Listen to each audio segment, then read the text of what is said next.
Simba walikataa kucheza maana kuna watu nyuma yao. Ni maneno ya shabiki wa Simba, ambapo mshabiki maarufu wa Simba Sport Club anayefahamika kwa jina la Sam Simba ameeleza kuwa mpira wa Tanzania unaharibika kwa kuwa watu wanafanya mazoea, timu zinafanya maamuzi nje ya sheria, maana walikuwa na watu wao wanaowalinda na kujua adhabu hazitawakuta.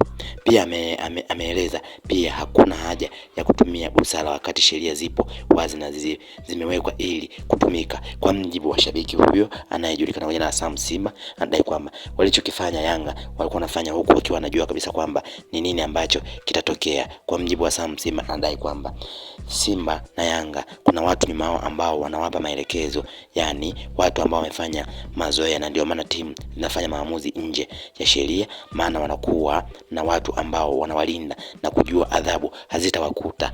Ikiwa ni sekeseke ambalo linaendelea baada ya mechi kuahirishwa ya Machi 8, dabi ya Kariakoo kati ya Yanga na Simba, basi shabiki huyo ameweza kufunguka mengi. Pia aliweza kuelezea kwa kwamba watu wanasema zitumike busara ambazo bodi ya ligi iweze kutumia busara ili Yanga waweze kupewa pointi 3, lakini kwa mjibu wa mashabiki wengi wa Simba wanadai kwamba mechi wanataka irudiwe kwa kuwa wenye makosa walikuwa sio Simba, wenye makosa walikuwa ni Yanga ambao walifanya kazi ya kuwazuia Simba wasifanye mazoezi. Kwa mjibu wa shabiki huyu anadai kwamba ni yupi au mabodyguard walipata nguvu wapi ya kuweza kuwazuia Simba Sport Club wasifanye mazoezi, ni akina nani hao ambao nyuma yao, ni akina nani ambao waliwapa hiyo nguvu ya kuweza kuwazuia Simba. Na ndipo kadai kwamba Simba walikataa kucheza maana kuna watu nyuma yao ambao walikuwa wanawashinikiza kwamba msipocheza basi kitakachotokea ni hiki hapa. Kwa mjibu wa shabiki wanasema mpira wa Tanzania unaharibika kwa kuwa kuna watu wanafanya mazoea, yani wanafanya mazoea kwenye mpira wetu, na ndio maana timu zinafanya maamuzi nje ya sheria,